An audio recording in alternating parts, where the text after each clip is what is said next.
benvenuti a una nuova puntata di Planet Spin Podcast. Qui, come sempre, cerchiamo di andare un po' oltre la superficie della pesca spinning, per analizzare quelle tecniche che fanno davvero la differenza. E oggi, direi, abbiamo un argomento che è un po' croce e delizia per chiunque pratichi questa disciplina. Le esche siliconiche. Ah, decisamente. Sono armi micidiali, non c'è dubbio, ma possono anche essere una fonte infinita di dubbi, di frustrazioni, specialmente quando si cercano predatori diffidenti come la spigola. Esattamente. L'idea di questa nostra chiacchierata nasce proprio da un'analisi di tutto il materiale, di tutta l'esperienza che abbiamo raccolto sul canale YouTube Planet Spin Fishing e sul sito www.planetspin.it. Sì, Abbiamo provato a distillare tutto in una guida pratica, concentrandoci non tanto su cosa fare, ma forse, cosa più importante, su cosa non fare. esatto, sugli errori. Sì, abbiamo identificato 3 errori capitali, 3 malintesi che, più di ogni altra cosa, secondo noi, impediscono di sfruttare al massimo il potenziale di queste esche. L'obiettivo è fare chiarezza, cioè semplificare le scelte in pesca e dare a chi ci ascolta degli strumenti concreti per trasformare un'uscita mediocre in una giornata da ricordare. Perfetto. E direi di partire subito dal primo errore, quello forse più diffuso, che ha a che fare più con il marketing, secondo me, che con la biologia marina. Ah, ci siamo. Parliamo dell'ossessione per i colori. Io alzo la mano e faccio pubblica ammenda, eh? Per anni la mia scatola di teste piombate sembrava un astuccio di pennarelli. Avevo il rosso per l'alba, il giallo per l'acqua velata, l'arancione fluo perché, sai, non si sa mai. Certo, Ero convintissimo che il dettaglio cromatico sulla testa dell'esca fosse un fattore critico. è una trappola in cui siamo caduti quasi tutti. L'industria della pesca ci spinge in quella direzione, proponendoci infinite varianti. Certo. Ma se ci fermiamo un attimo a pensare come un predatore, non come un pescatore, il quadro cambia. Cambia radicalmente. Ok. La spigola, il serra, il barracuda sono cacciatori d'agguato. La loro intera esistenza si basa sull'efficienza e sull'istinto. Proviamo a visualizzare la scena. L'esca sta lavorando sul fondo, io la animo e un predatore la punta. Cosa succede in quei secondi? Qual è la sua prospettiva? Allora, la prospettiva è quasi sempre da dietro o dal basso, Quindi mai frontale. molto raramente.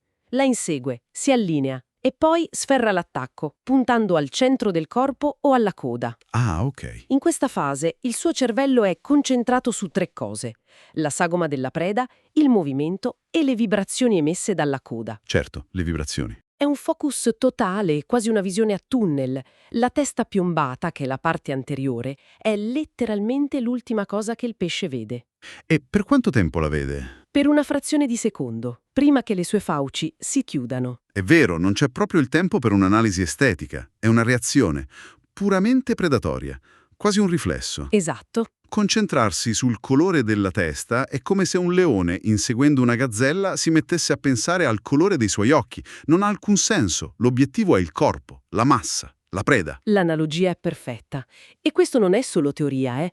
I test pratici, quelli che abbiamo documentato anche in video in condizioni d'acqua limpidissima, lo dimostrano. E cosa dicono? Che a parità di esca, di peso e di recupero, cambiare il colore della testina da, naturale a rosso fuoco non produce alcuna differenza statisticamente rilevante. Nessuna. Assolutamente nessuna nel numero di attacchi. Quindi, in pratica, tutto quel tempo passato a scegliere la testina giusta, tutti quei soldi spesi in 1000 colori sono una distrazione. Esatto. Stiamo ottimizzando un dettaglio che per il pesce è quasi invisibile, trascurando fattori che invece sono decisivi. E questo mi porta a pensare a un errore che, al contrario, non è per niente estetico, ma puramente meccanico e che può costare molto caro. Molto caro.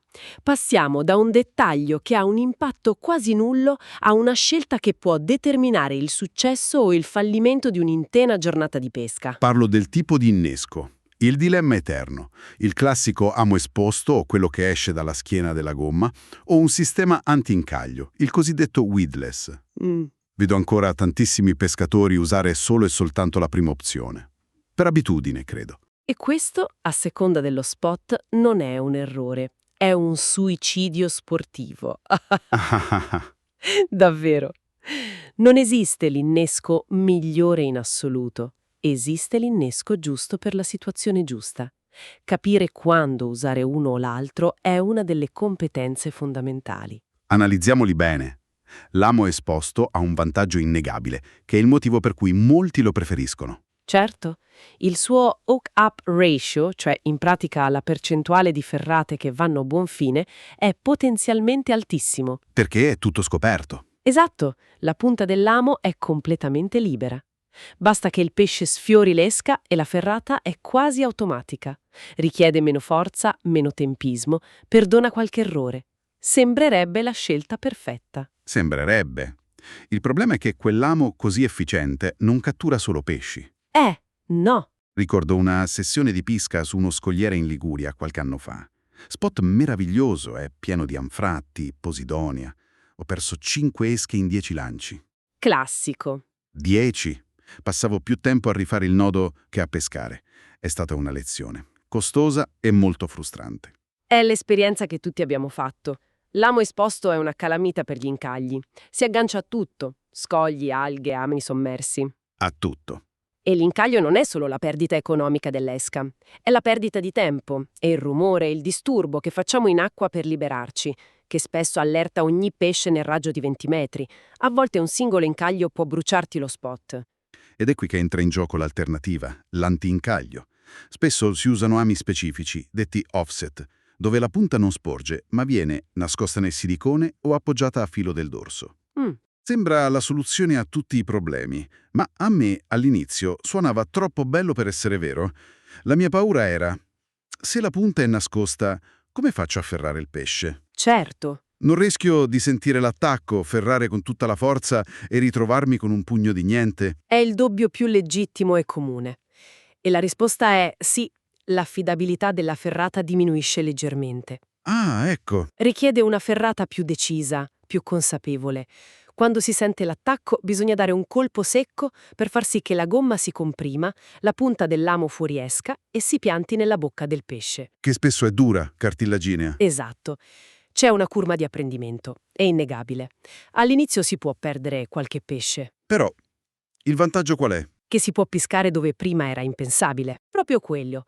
L'anti-incaglio ti permette di lanciare la tua esca letteralmente nella tana del lupo, dentro le praterie di Posidonia, a filo di uno scoglio sommerso, tra i piloni di un ponte.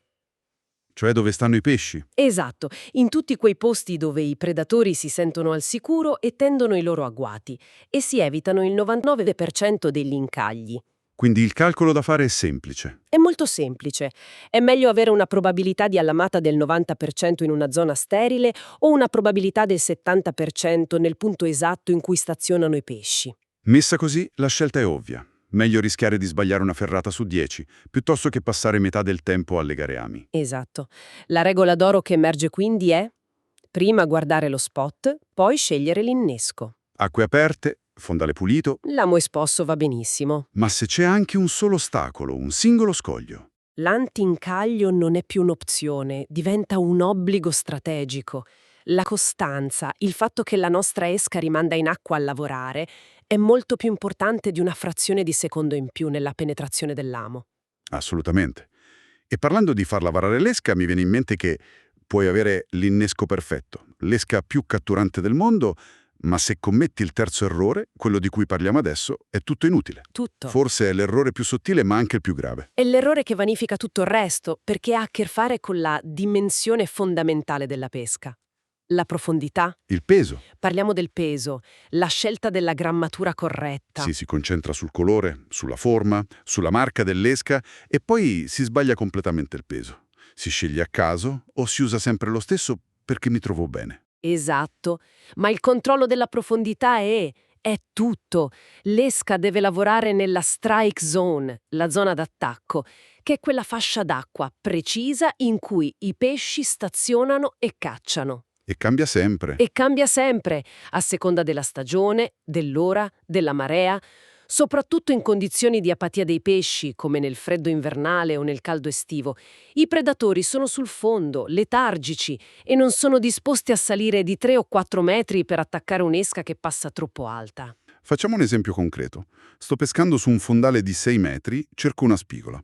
Se uso una testina troppo leggera, diciamo 3 o 4 grammi, cosa succede?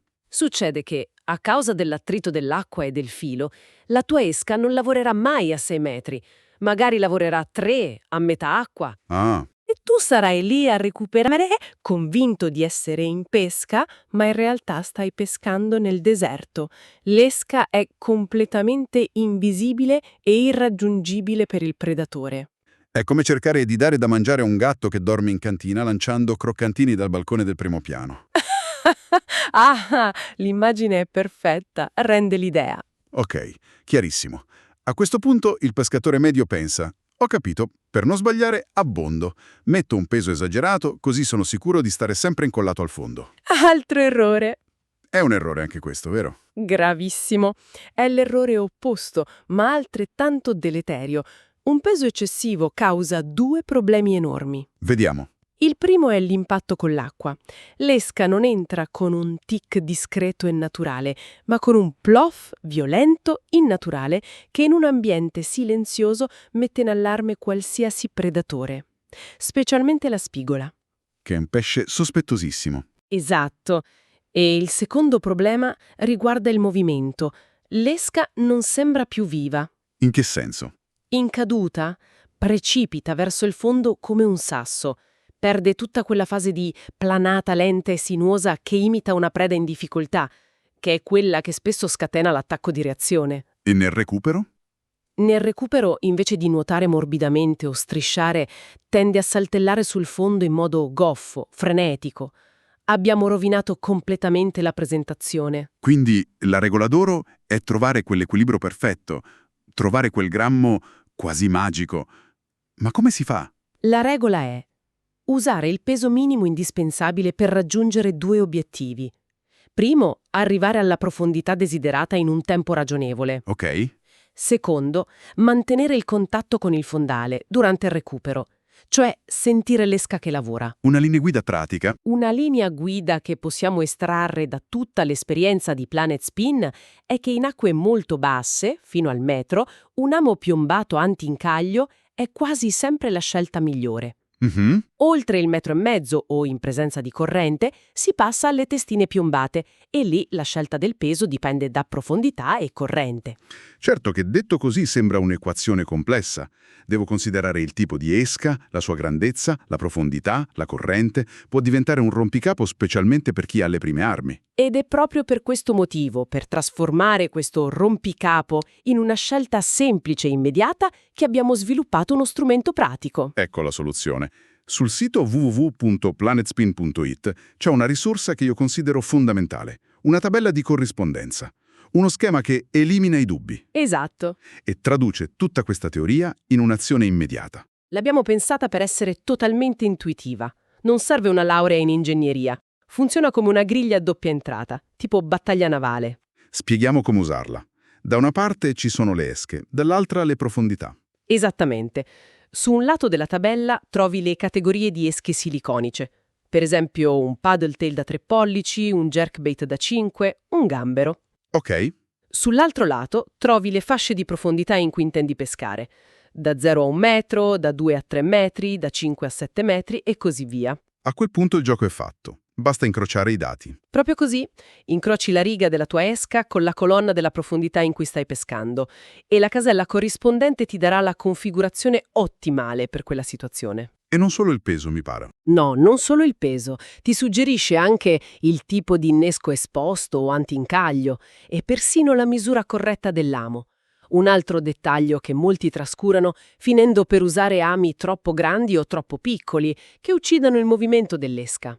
La cosa che trovo geniale, e che la trasforma in un vero strumento di apprendimento, è che non ti dà quasi mai una sola risposta rigida. No, perché la pesca non è una scienza esatta. Spesso la tabella evidenzia l'opzione ideale, magari in verde, e poi 1 o 2 alternative funzionali, in giallo. E questo è importante. È fondamentale perché ti insegna a ragionare. Ti fa capire che in 5 metri d'acqua una testina da 10 grammi è perfetta, ma puoi scendere a 7 se vuoi una caduta più lenta o salire a 12 se c'è più corrente. Non impari a memoria, capisci il perché. Esatto, capisci il perché delle scelte. In pratica, colma quel divario enorme tra la teoria letta su un articolo e la pratica in riva al mare. Invece di fare 1000 tentativi a vuoto, si parte già con una configurazione che al 90% è quella giusta. Esatto. Poi l'ultima parola aspetta sempre alla sensibilità in pesca, ovviamente. Certo. Ma trasforma un processo frustrante di tentativi ed errori in un approccio metodico, consapevole e alla fine molto più divertente e proficuo. Bene, direi che il quadro è completo e spero sia utile. Ricapitolando i 3 errori da evitare come la peste. Primo, smettete di perdere la testa dietro al colore della testina piombata. È un dettaglio marginale. Concentratevi su ciò che conta. Secondo, adattate sempre l'innesco allo spot. L'antincaglio non è una tecnica per specialisti, ma un'arma fondamentale per pescare dove i pesci vivono davvero. Vicino agli ostacoli, non bisogna avere paura di usarlo. Proprio così. E terzo, il più importante di tutti, siate maniaci del peso. L'obiettivo numero 1 è controllare la profondità e presentare l'esca nella strike zone nel modo più naturale possibile, né troppo alta né troppo pesante. Alla fine, questi 3 accorgimenti si possono riassumere in un unico concetto. Smettere di pensare con la testa del pescatore, che è attratto da colori e forme. E iniziare a pensare con l'istinto del predatore. Esatto, che reagisce a movimento, vibrazioni e profondità. È questo cambio di prospettiva, supportato da strumenti pratici come le tabelle di riferimento, che separa chi fa catture occasionali da chi ottiene risultati con costanza. E con questa sintesi chiudiamo la nostra analisi e come sempre lasciamo a chi ci ascolta una riflessione per la prossima uscita in pesca. Abbiamo parlato per tutto questo tempo di come presentare l'esca in modo impeccabile, di come farla arrivare perfetta davanti al naso del predatore. Ma una volta che l'esca è lì, sul fondo, immobile, qual è la vera scintilla che scatena l'attacco? È un recupero frenetico che simula una fuga o è forse la pausa? Quell'attimo di immobilità assoluta, il vero segreto che trasforma l'indifferenza in aggressione.